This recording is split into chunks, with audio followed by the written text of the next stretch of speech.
Bom dia. Testei ali o microfone, estava funcionando mesmo, né? Graças a Deus. Irmãos, antes de meditar na Escritura, próximo domingo, 27 de junho, teremos uma assembleia para os membros da igreja, da nossa igreja. Os congregados, aqueles que em breve vão se tornar membros, são convidados a participar da assembleia. Mas se você é um visitante e não tem o mínimo interesse em se tornar membro, então você não precisa vir para a assembleia. E nós trataremos de assuntos, negócios da igreja, certamente, que dizem respeito à leitura de ata, a relatório financeiro, aprovação de orçamento, desligamento e exclusão de alguns membros e aceitação de outros membros. Basicamente, esses são os assuntos de modo geral. Falaremos um pouco sobre a reforma da fachada e também sobre a reforma dos banheiros, que já vai começar em breve, graças a Deus. Então, esses são os assuntos da nossa assembleia. Peço que todos os irmãos venham, participem, os membros da igreja. Lembrando que a primeira convocação, 9 da manhã, tem que ter um quórum mínimo de 30%, se eu não me engano, dos membros da igreja. Mas, se não obtiver os 30%, 30 minutos depois, nós começamos, em segunda chamada, com qualquer número de membros. Então, importante que os irmãos da igreja, membros, venham, participem, porque a igreja vota e aprova as questões da própria igreja, e todos somos responsáveis por isso. Não é só uma pessoa, né? Não sou só eu, não é só um irmão. Toda a igreja é responsável por aquilo que vota pelas decisões. Então é muito importante que todos participem, certo? Próximo domingo, então não haverá escola dominical, haverá só a assembleia, tem muitos assuntos a tratar, um acúmulo, porque não tivemos nenhuma assembleia este ano. Muito bem, agora vamos meditar sobre a palavra do Senhor. Estamos no último capítulo do Evangelho de Lucas, numa saga de anos. Começamos a estudar desde o capítulo 1, versículo 1 do Evangelho de Lucas, estamos no capítulo 24.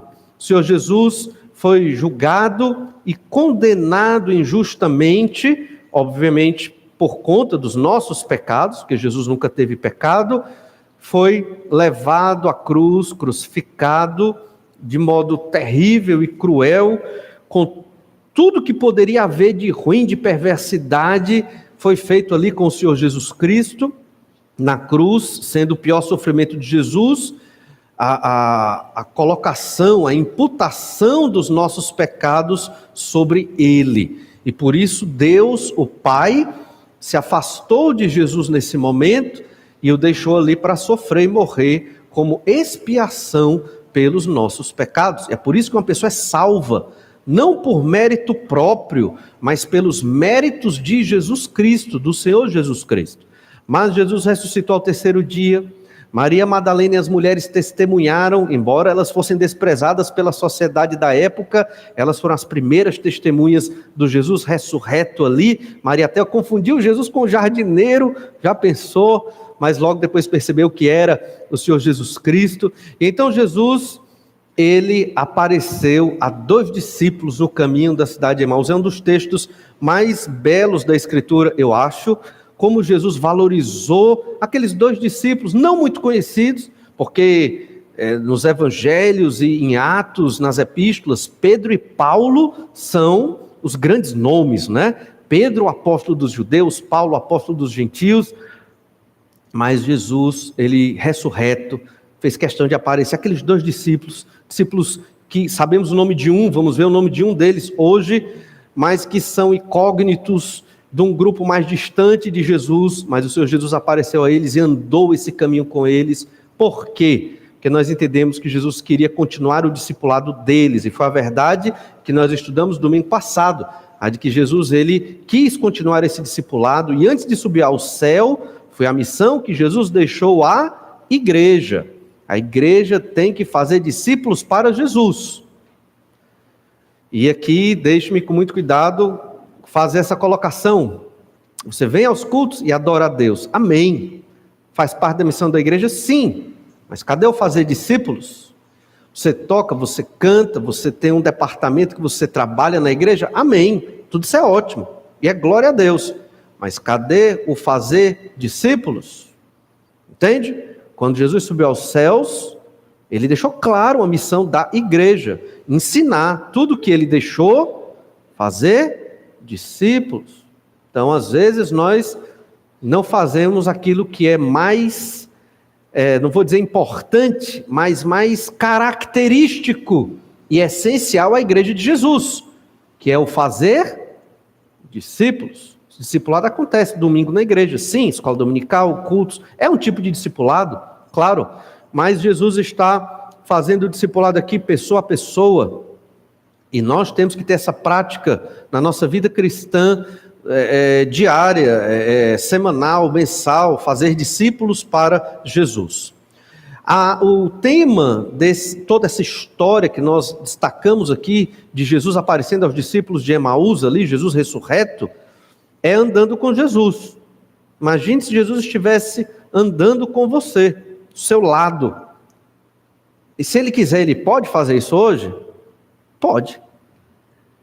Né? Já pensou? Se ele vai fazer, eu não sei. E você reconheceria Jesus?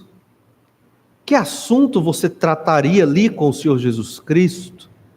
Como Jesus continuaria o seu discipulado, o meu discipulado? Já pararam para pensar nisso? Porque nós somos crentes que achamos que Deus está muito longe.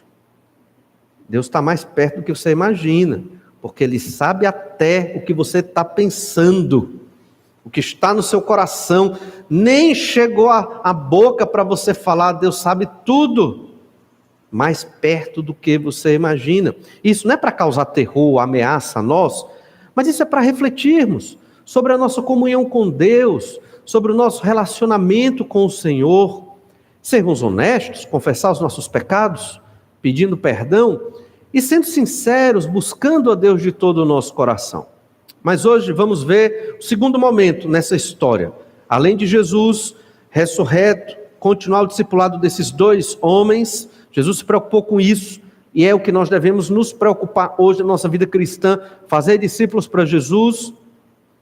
Segundo momento, a palavra revelada de Deus é o fundamento, e Jesus reforça isso.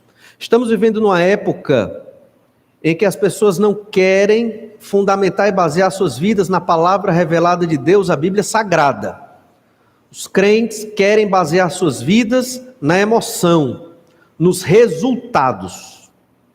Eu quero me sentir emocionalmente bem e feliz. Eu não vou para um culto onde eu saio triste. Não é de Deus. É o que muitos pensam. E eu quero resultado. Vamos lá, cadê o resultado? Né? Eu estou aqui nessa igreja, eu quero o resultado, eu quero a bênção. Muitos crentes pensam assim, que é um pensamento completamente diferente do que o Senhor Jesus ensinou, do que os evangelhos e as epístolas ensinam, que o Antigo Testamento ensina. É totalmente o contrário. Esse é o pensamento do crente cliente. Quero receber. Fazer, dar, doar de mim mesmo para a glória de Deus é outra história. Jesus mostra que a Escritura, a palavra de Deus, é o fundamento. É ela que nos sustenta nos momentos da adversidade, de uma adversidade que é a mais terrível na vida de um crente. A chamada incredulidade. Vivemos, eu acho que sempre houve, mas hoje muito mais, uma época de crentes incrédulos. E é o que nós vamos ver nessa história em Lucas, capítulo 24. Nós lemos do verso 13 ao 16, vamos ler do 13 ao 16, do verso 24, mas começaremos a partir do verso 17. Olha então Lucas 24, verso 13. Naquele mesmo dia, dois deles estavam de caminho para uma aldeia chamada Emaús, distante de Jerusalém 60 estádios. Iam conversando a respeito de todas as coisas sucedidas. Aconteceu que enquanto conversavam e discutiam, o próprio Jesus se aproximou e ia com eles. O próprio Jesus, a ênfase, né? Jesus ressurreto. Eu fico imaginando se fosse eu e o pastor Jaime ali, na nossa incredulidade, né, não acreditando que Jesus ressuscitou Jesus do lado da gente. Eu era Cleopas, eu falava, o pastor Jaime ficou só ouvindo lá, né? E aí, aconteceu que enquanto conversavam e discutiam, o próprio Jesus se aproximou e ia com eles. Verso 16, os seus olhos, porém, estavam como que impedidos de o reconhecer. Então lhes perguntou Jesus, que é isso que vos preocupa? E de que ides tratando à medida que caminhais? E eles pararam entristecidos. O Senhor Jesus, então, ele buscou uma oportunidade para puxar conversa com eles. Jesus, ele era bem comunicativo. Por que é que vocês estão conversando? Jesus sabia, Jesus ressurreto, já com todos o exercício dos seus atributos divinos. Jesus não sabia? Jesus sabia. Mas o Senhor Jesus jogou esta questão para poder puxar assunto e, obviamente, edificar aqueles irmãos. E eles pararam tristes, eles estavam tristes. Tristes por quê? Vamos perceber que a fé destes discípulos estava frustrada. Eles esperavam algo e não aconteceu.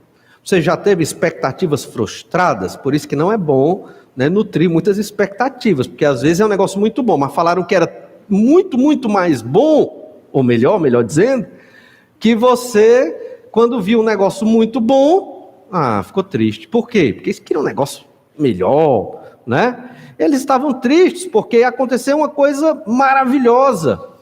O ápice do cumprimento das Escrituras, eles testemunharam, como vimos domingo passado.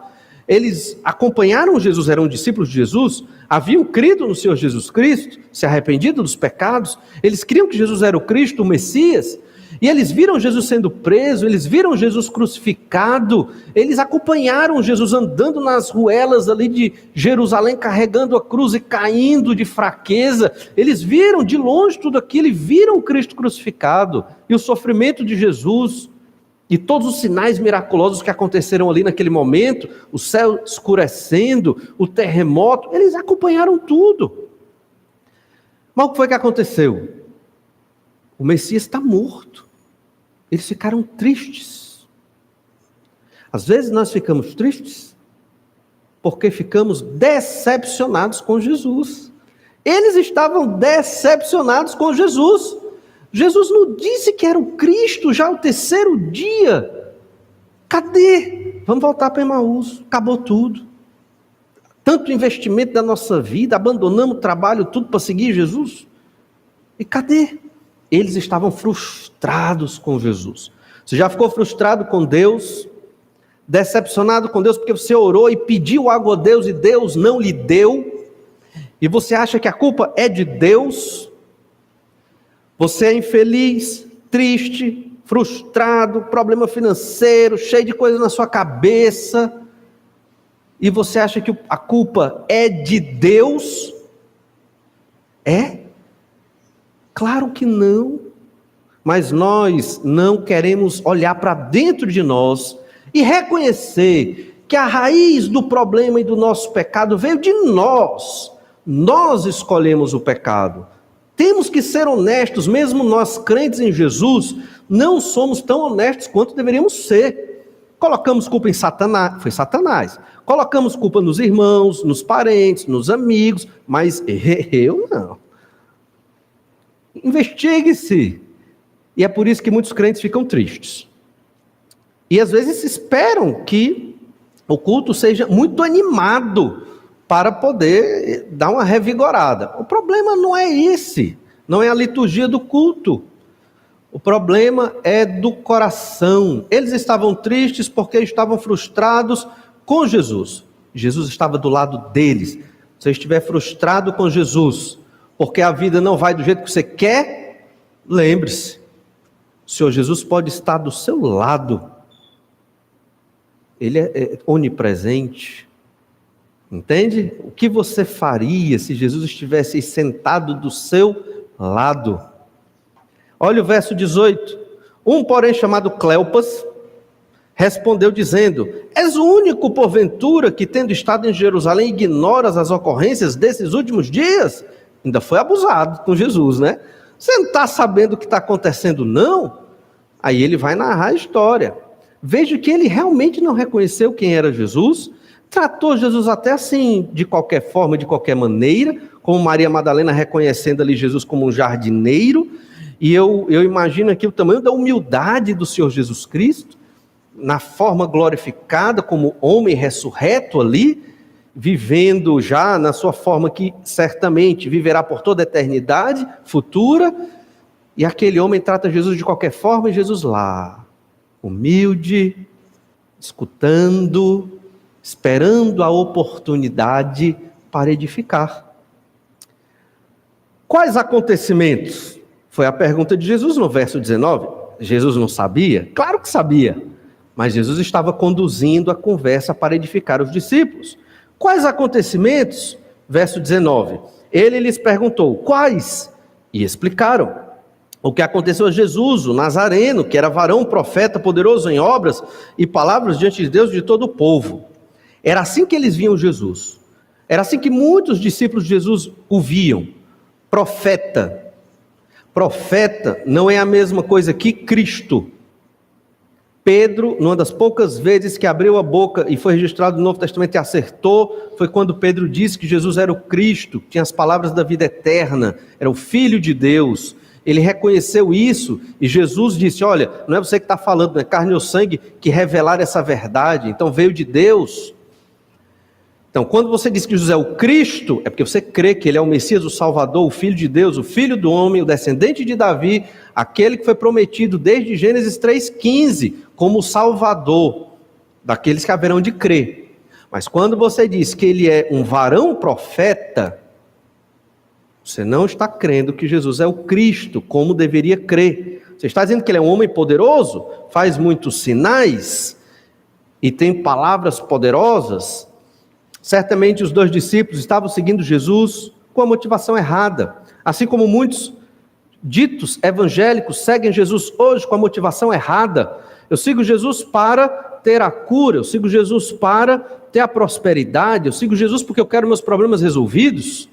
Só que quando Jesus fala nos evangelhos, e nós vimos o evangelho de Lucas quase todo, Jesus desafia os pecadores ao amor ao próximo, ao amor ao inimigo, a pregar o evangelho para o perdido, a cuidar dos órfãos e das viúvas, obviamente para a glória de Deus. É assim que Jesus fala com os pecadores.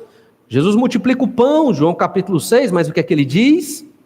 Vocês vêm atrás de mim porque eu dei o pão. Trabalhem pela comida que não perece, a da vida eterna. Jesus não estava falando de salvação por obras. Jesus estava falando de crer pela fé no nome dele para a vida eterna. Essa é a mensagem do evangelho. Mas a visão deles de Jesus aqui era um profeta poderoso, como Elias. Elias era o ápice do profeta poderoso no Antigo Testamento, era o estereótipo, porque ele realmente fez grandes sinais, fez descer fogo do céu e tantos outros milagres, tanto Elias como Eliseu. Essa era a imagem que eles tinham, e era isso que eles estavam falando para Jesus. E a frustração desses dois discípulos é porque Jesus fez tantos milagres, tão poderoso, morreu na cruz. E aí? E agora? Cadê tudo que Jesus falou? Verso 20, Lucas 24, 20. E como os principais sacerdotes e as nossas autoridades o entregaram para ser condenado à morte e o crucificaram. Jesus falou de tudo isso. Jesus falou que ele seria entregue aos gentios e que os sacerdotes iriam prendê-lo e ele seria crucificado e ressuscitaria ao terceiro dia. Eles ouviram isso, nós vimos domingo passado, como os apóstolos também ouviram isso.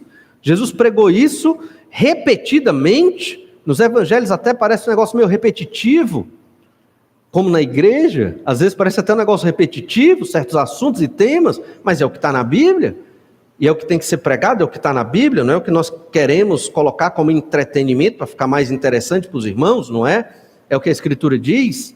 Ou seja, por que é que eles não creram que Jesus ressuscitou?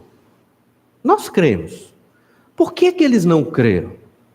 Incredulidade no coração. Não duvido da salvação desses dois, mas incredulidade no coração faz com que o crente se afaste de Deus, não dependa de Deus, não creia no poder de Deus, se ancore nas amarras desta terra e viva pelo padrão e pelos princípios mundanos ao nosso redor.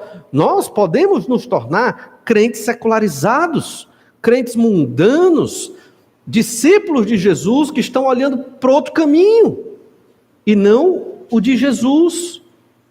E isso é terrível. Resultado. Sabe qual é o resultado? É tristeza. É frustração na vida. É depressão muitas vezes. Entende? Por quê? Culpa não é de Deus. Olhe para dentro de você. Quando foi que você deixou de ser fervoroso na sua busca para com Deus? Quando? Não tem idade. Não são só os jovens que têm que ser fervorosos, nem só os de uma idade mediana ou só os mais experientes na vida que têm que ser fervorosos. É todo crente. Quando eu era jovem eu evangelizava tanto. Hoje não, hoje agora é os jovens que evangelizam, não preciso mais evangelizar. Que história é essa? Quando eu era mais jovem eu discipulava tanto, hoje eu não discipulo mais porque eu cheguei no nível que não precisa mais. Que história é essa? É assim? Não. Nós temos que ser fervorosos ao Senhor até a volta do Senhor Jesus Cristo. Esses discípulos estavam frustrados porque Jesus morreu. E agora? Olha, 1 Coríntios 1, 23. O que Jesus está ensinando aqui para esses dois discípulos, Paulo ensinou aos Coríntios também. 1 Coríntios 1, 23. Mas nós pregamos a Cristo crucificado, escândalo para os judeus, loucura para os gentios. Não vamos falar da loucura para os gentios, escândalo para os judeus. Era isso que esses discípulos de Jesus estavam tendo. Eles estavam escandalizados com Jesus, o Messias crucificado, o Messias fraco, o Messias que não teve poder para vencer os romanos, um Messias que foi preso, maltratado, baixou a cabeça, não reagiu e foi para a cruz. Era um escândalo. A cruz de Cristo era um escândalo para os judeus. Esses discípulos estavam se escandalizando porque eles não aceitavam o Messias crucificado, um Salvador que vai para a cruz. Que loucura! Mas a pregação apostólica é um Cristo crucificado. Hoje não mudou. Quem é o modelo para a nossa vida? É um Cristo crucificado e ressurreto. É um Senhor humilde, que se deixou maltratar. Ele é o modelo para a nossa vida. Que não reagiu, amou os que o crucificaram até o fim e orou a Deus para que Deus tivesse misericórdia deles. Esse é o nosso modelo de vida. Não é um jogador de futebol. Não é um cantor de uma banda. Não é. Não é uma personalidade política. É o Senhor Jesus Cristo. É o nosso Salvador e o nosso modelo de vida. Se você quiser, como é que eu vou viver aqui na terra? Você quer saber? Olha para o Evangelho. Veja como Jesus viveu. É assim que eu tenho que viver. Este é o meu modelo. Temos que estar na estatura e na plenitude de Cristo. Esse é o caminhar de cada crente. E é assim que fazemos discípulos. Paulo pregava Cristo crucificado. E ainda hoje, nós temos que pregar. Mas ainda hoje, esse Cristo crucificado é um escândalo para os crentes. Por quê? Porque muitas vezes não aceitamos Jesus como Ele realmente é.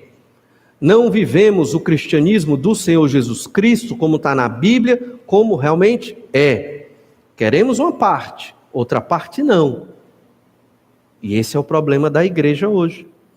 Mas veja, é o que Jesus vai dizer aos discípulos no caminho de Emaús: não se escandalizem comigo. Olha ainda Lucas 24, verso 21, voltando para o Evangelho de Lucas, capítulo 24. Ora, nós esperávamos que fosse Ele quem havia de redimir a Israel. Mas depois de tudo isso, é já este o terceiro dia desde que tais coisas sucederam. Então já é o terceiro dia, não aconteceu nada. E nós esperávamos que ele era o Messias que ia redimir Israel. Isso diz muito.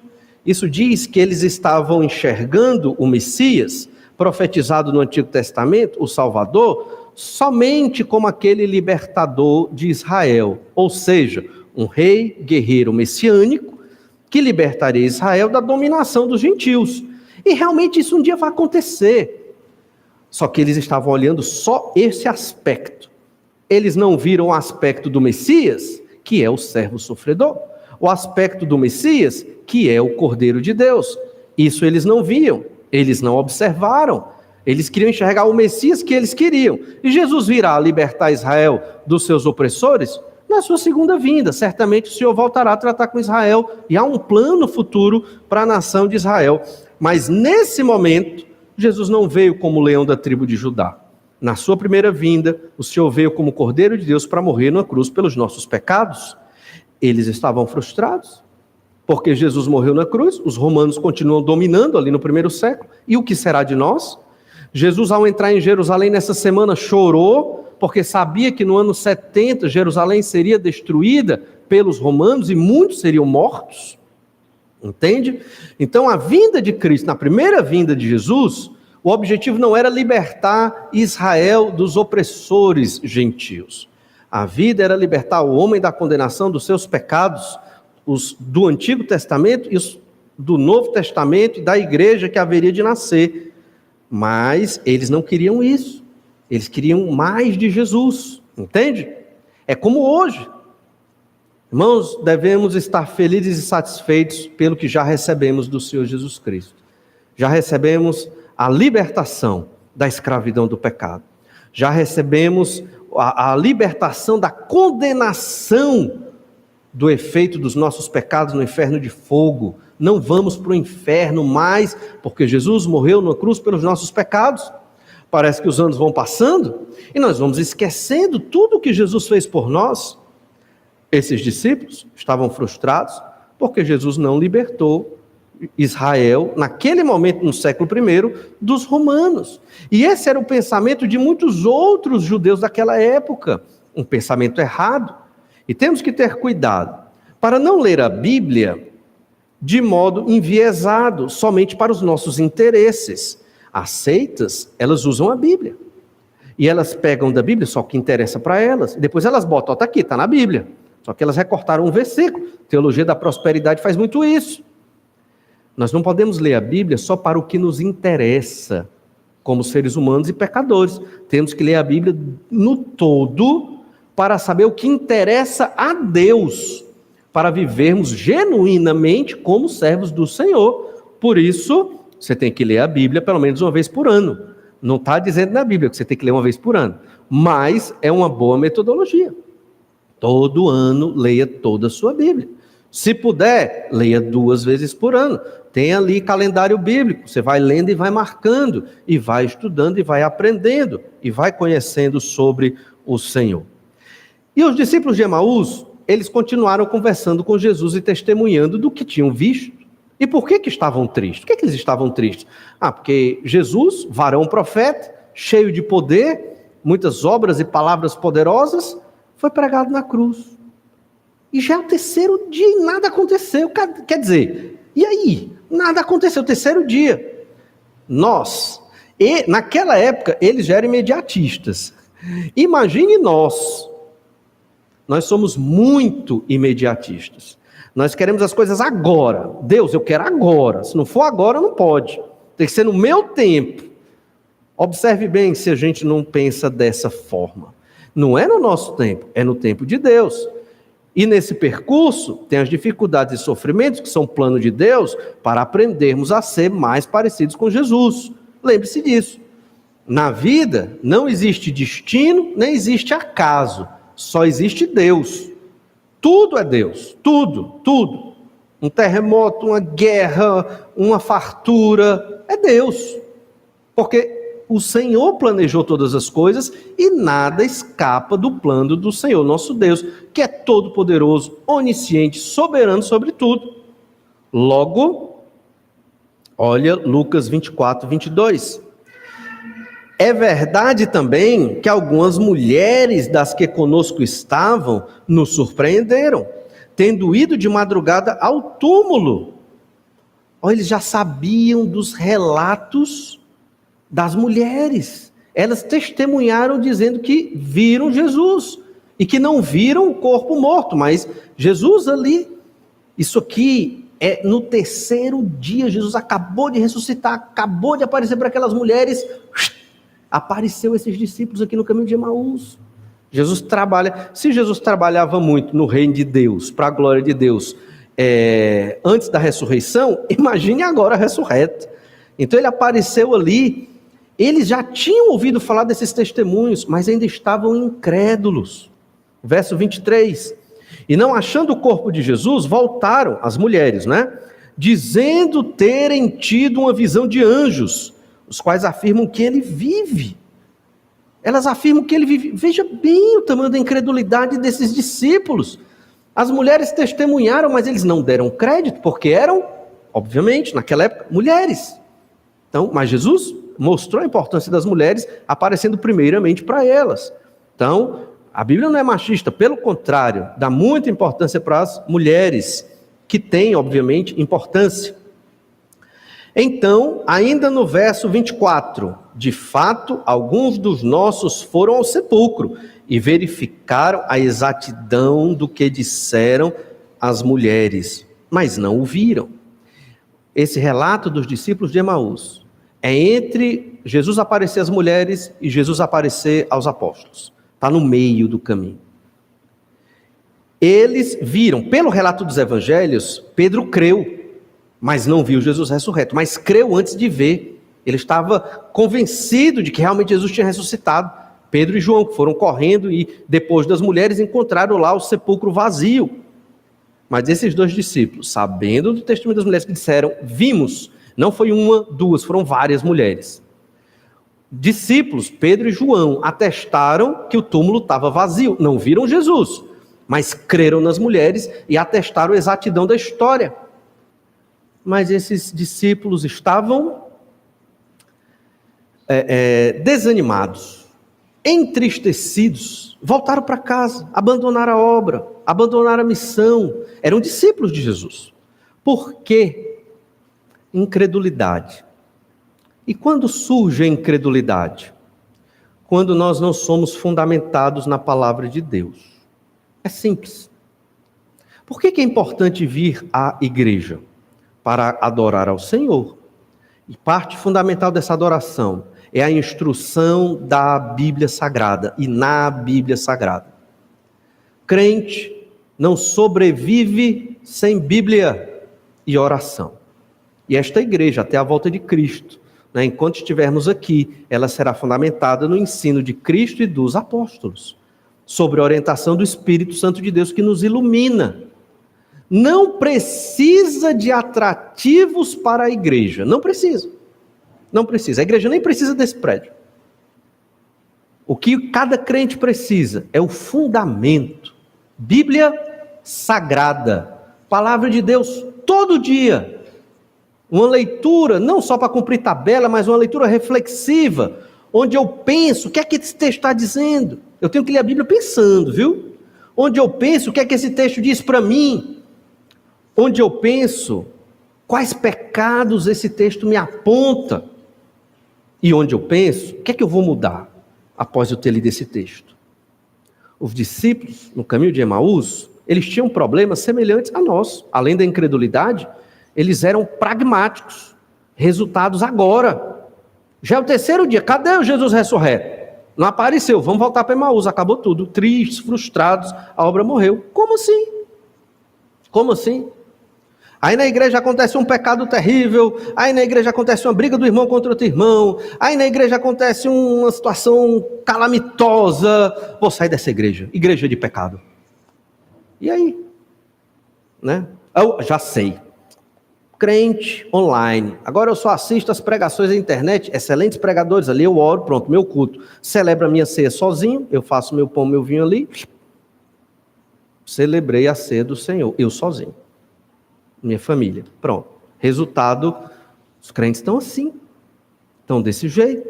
E eles esquecem o que é igreja e o que é a obra de Deus na terra, que é feita através da igreja. E estamos muito preocupados com os nossos próprios problemas e situação de vida. E esquecemos a missão. Os discípulos no caminho de Emaús esqueceram a missão. Incrédulos, tristes, decepcionados com Jesus, voltaram para Emaús. Jesus pega eles no meio do caminho. Que misericórdia, não é verdade? Jesus podia ter deixado, mas não, ele os encontrou no meio do caminho para trazê-los de volta. Você vai ver que no final da história eles voltam para Jerusalém, para o convívio dos apóstolos, mas após Jesus tratar com eles. Olha então, Jesus ouviu tudo isso. Ouviu o que eles falaram, e eles contaram o motivo da tristeza deles. Nossa tristeza é essa, estamos decepcionados com Jesus. Jesus disse que ia ressuscitar, terceiro dia, cadê? Não ressuscitou. Decepção. Lucas 24, 25. Então lhes disse Jesus: ó nécios e tardos de coração, para crer tudo o que os profetas disseram.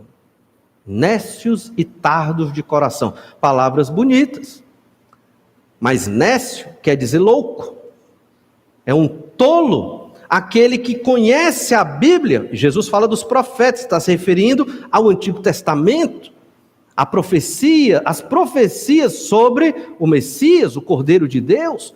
São loucos os que leem a Bíblia, crentes, e não creem, e não praticam, e não vivem, e se escravizam nos pecados ano após ano. Isso é loucura.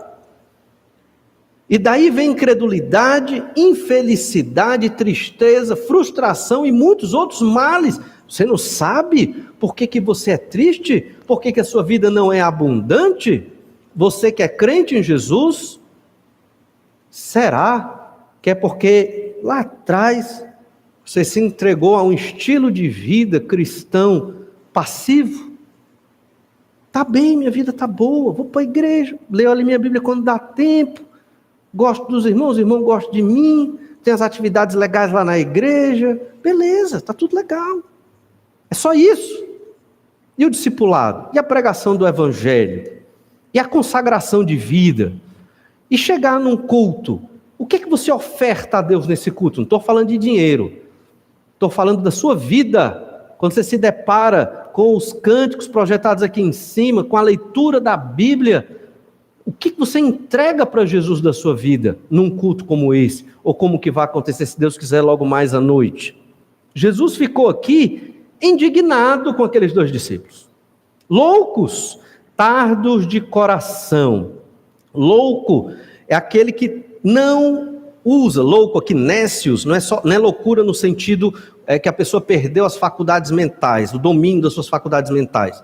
Loucura aqui é no sentido que a pessoa não usa a sua inteligência e raciocínio para entender as coisas de Deus.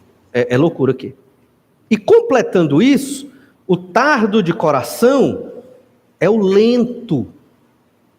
É o lento. Jesus condena quem é lento para entender as verdades de Deus. Lento no sentido de preguiçoso, letárgico, moroso, relaxado.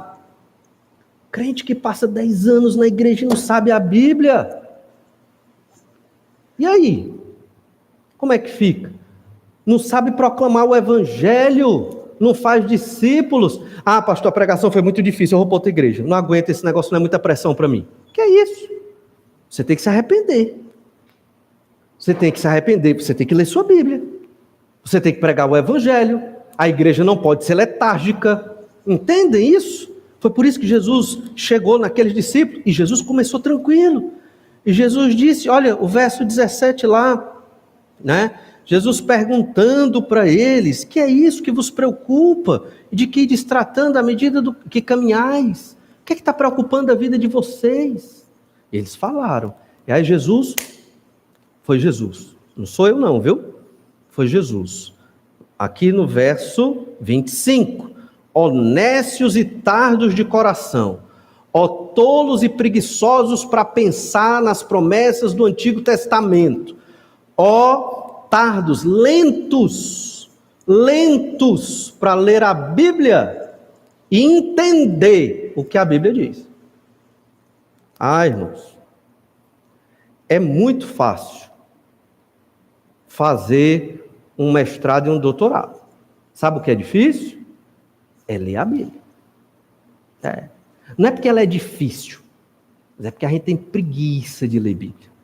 Entende? A gente tem preguiça de buscar Deus. Crentes têm preguiça de buscar a Deus. Isso não é admissível, isso não pode acontecer. Tardos de coração, pessoas preguiçosas, que não se esmeram ou se esforçam para conhecer as coisas.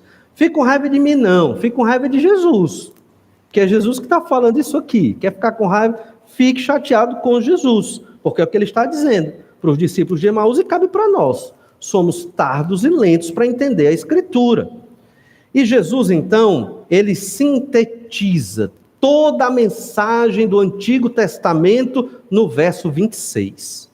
Versículo 26, Lucas 24, 26.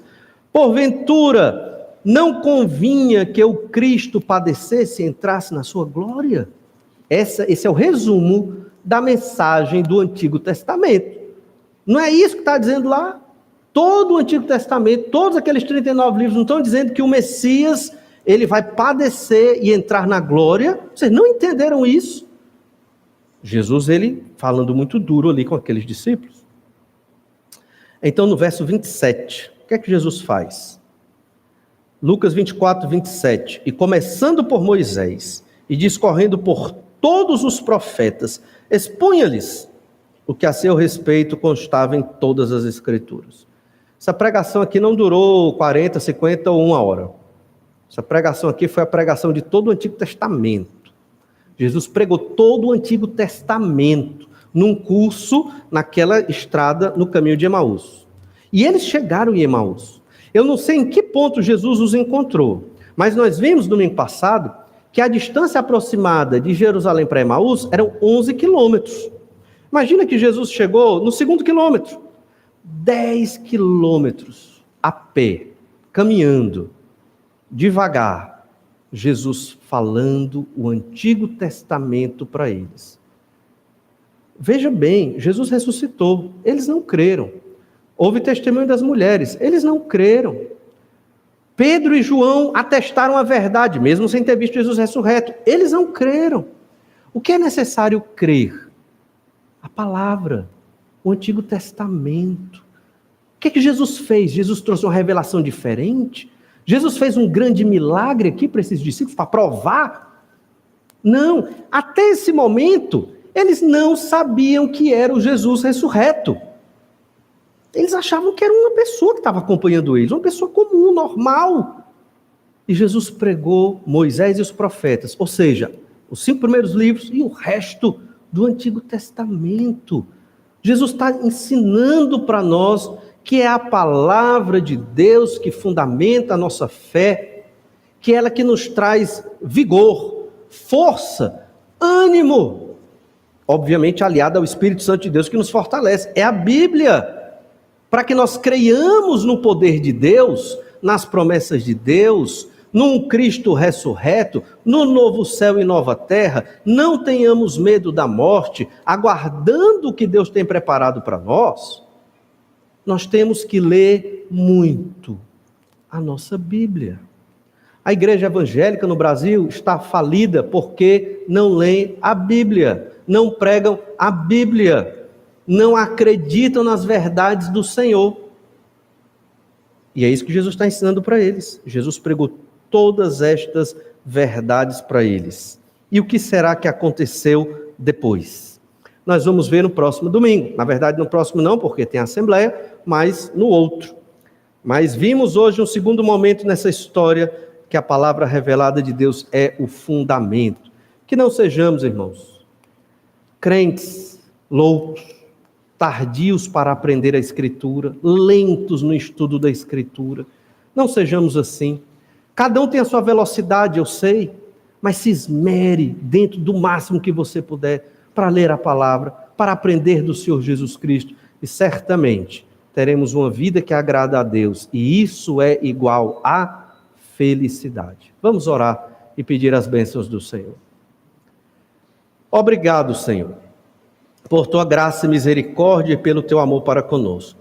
Tem misericórdia de nós que somos pecadores, teus servos, discípulos do Senhor Jesus Cristo. Nos ajuda a não sermos como esses discípulos no caminho de Emaús. Nos ajuda, Pai amado, a crermos em Ti, nas Tuas promessas e vivermos pela Tua palavra. Capacita-nos, renova-nos, nos aviva mais e mais no sentido de sermos vigorosos na fé para com o Senhor. É o que eu te peço em nome de Jesus. Amém. Deus esteja abençoando a todos, um bom almoço e até logo mais à tarde, às 18h30.